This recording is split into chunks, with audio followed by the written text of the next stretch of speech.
Durante quase 40 anos o Senhor adiou os seus juízos. Ainda havia muitos entre os judeus que desconheciam o caráter e obra de Cristo, e os filhos não haviam desfrutado das oportunidades e nem recebido a luz que seus pais tinham desprezado.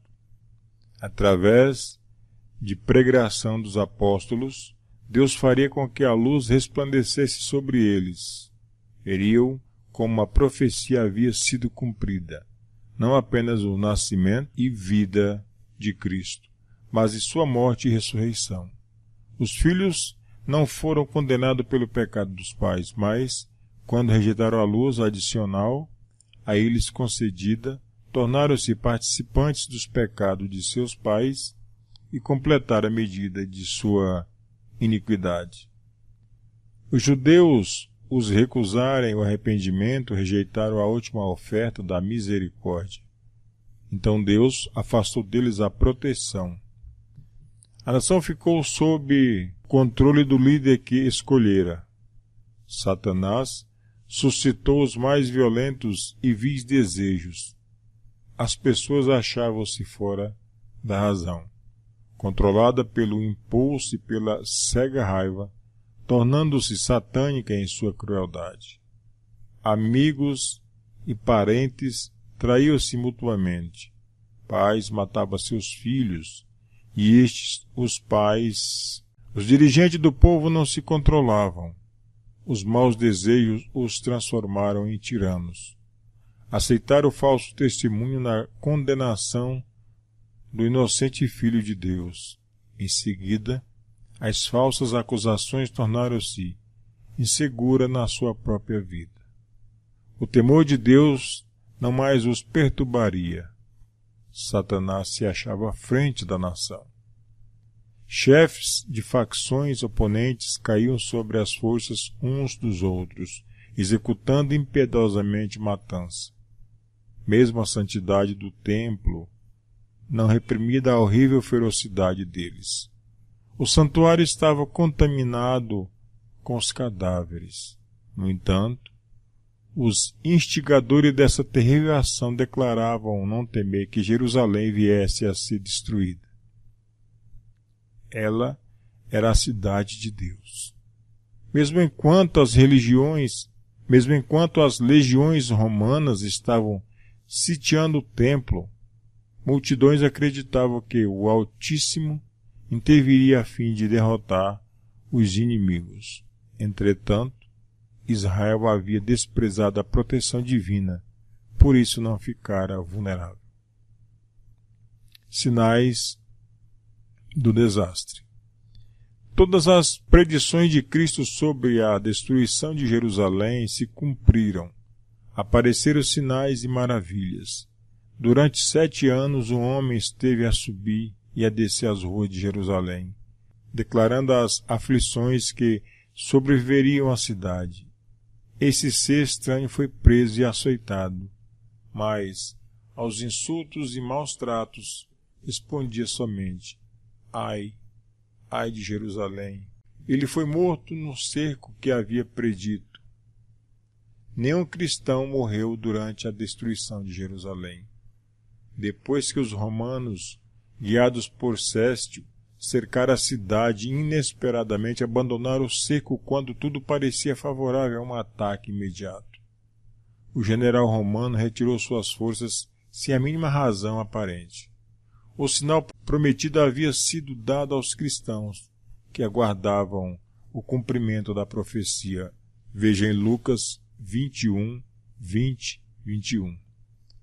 Os acontecimentos foram encaminhados de tal modo que nem os judeus, nem os romanos impediram a fuga dos cristãos. Com a retirada de Céstio, os judeus perseguiam o seu exército e, enquanto ambas as forças estavam completamente empenhadas em luta, os cristãos tiveram a oportunidade de escapar, sem ser molestados, rumo a um local seguro, a cidade de Pela. As forças judaicas, perseguindo a Céstio e seu exército, caíram sobre sua retaguarda. Com grande dificuldade, os romanos conseguiram efetuar a retirada. Os judeus, com seus despojos, retornaram em triunfo a Jerusalém. Entretanto, esse êxito aparente apenas lhe causou males. Inspirou nos romanos o espírito de grande resistência, o qual trouxe indescritível aflição sobre a cidade condenada. Terríveis foram as calamidades que desabaram sobre Jerusalém quando o cerco foi continuado por Tito. A cidade foi atacada na ocasião da Páscoa, quando muitos judeus estavam reunidos dentro de seus muros.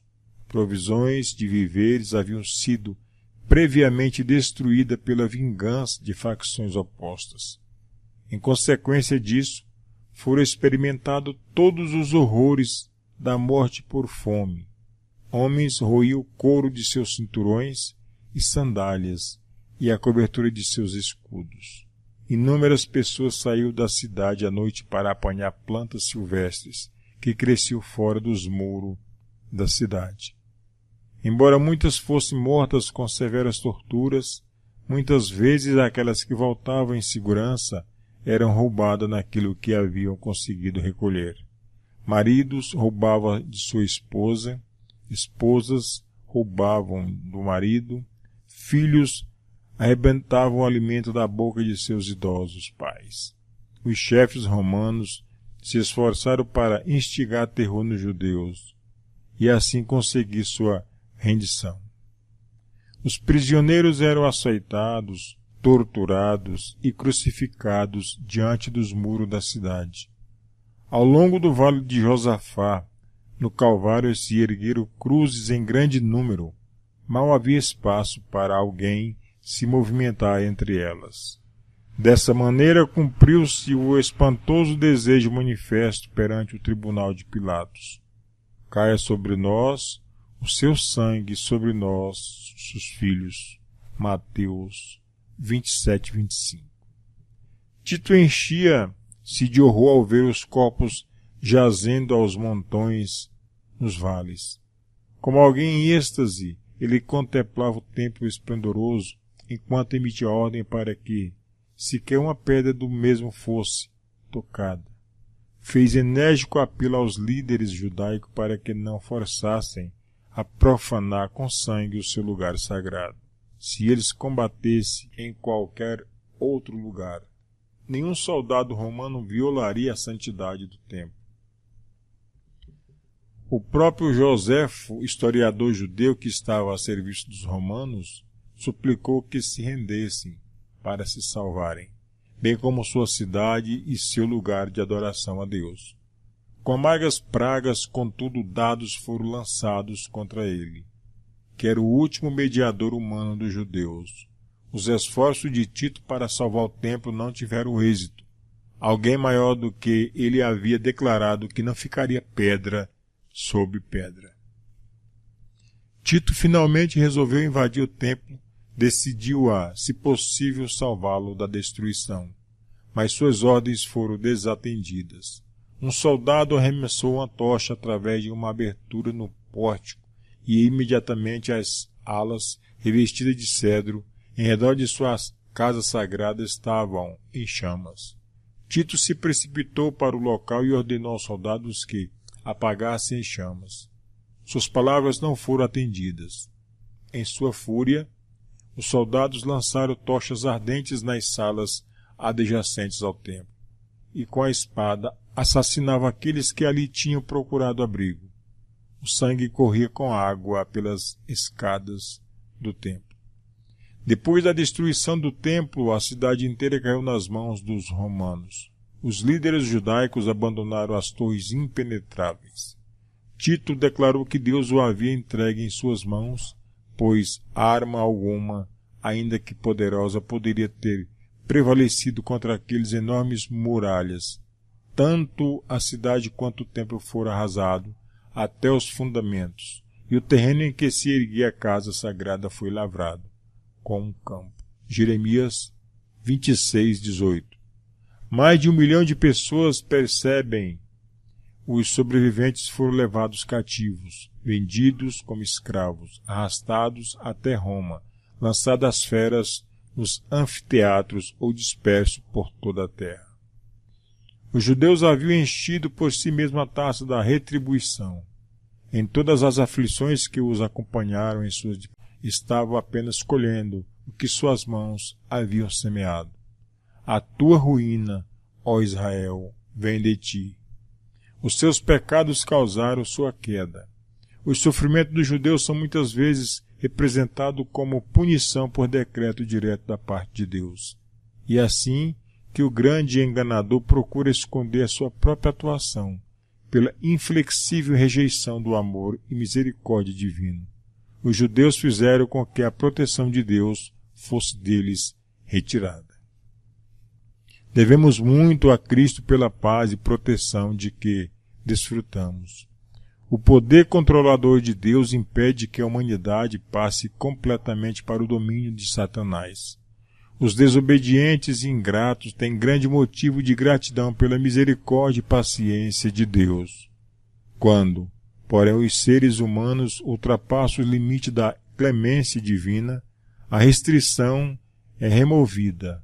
Deus não executa diretamente a sentença contra a transgressão. Permite, em vez disso, que os que rejeitam sua misericórdia colham aquilo que semearam. Cada raio de luz rejeitado é uma semente lançada, a qual produz infalível resultado. O Espírito de Deus persistentemente resistindo e, finalmente, retirado. Então nenhum poder permanece para controlar os maus desejos, nenhuma proteção contra a maldade e inimizade de Satanás. A destruição de Jerusalém é uma solene advertência a todos aqueles que resistem aos apelos de misericórdia divina. A profecia do Salvador sobre os juízos que deveriam cair sobre Jerusalém terá outro cumprimento. No destino da cidade escolhida podemos contemplar a condenação de um mundo que rejeitou a misericórdia de Deus e desprezou sua lei. Tenebrosos são os registros da aflição humana testemunhada pela terra. Terríveis têm sido os resultados de rejeitar a autoridade do céu. Entretanto, nas revelações sobre o futuro é apresentada uma cena ainda mais tenebrosa. Quando o Espírito de Deus for totalmente retirado, não mais contendo a explosão dos maus desejos humanos e da ira satânica, o mundo contemplará, como nunca antes, os resultados do governo de Satanás. Naquele dia, tal como na destruição de Jerusalém, o povo de Deus será protegido. Veja em Isaías 4:3, Mateus 24:30 e 31. Cristo virá a segunda vez para reunir os seus fiéis. Então aparecerá no céu o sinal do Filho do Homem. Todos os povos da terra se lamentarão e verão o Filho do Homem vindo sobre as nuvens do céu, com poder e muita glória. Ele enviará os seus anjos com grande clamor de trombeta, os quais reunirão os seus escolhidos dos quatro ventos, de uma outra extremidade do céu. Mateus 24:30, 31. Que ninguém negligencie a lição transmitida pela palavra de Cristo, assim como ele advertiu os discípulos da destruição de Jerusalém para que pudessem escapar. Também advertiu o mundo quando ao dia da destruição final. Todos os que quiserem poderão escapar da ira futura. Haverá sinais no sol, na lua, nas estrelas, sobre a terra, angústia entre as nações, em perplexidade por causa do bramido do mar e das ondas.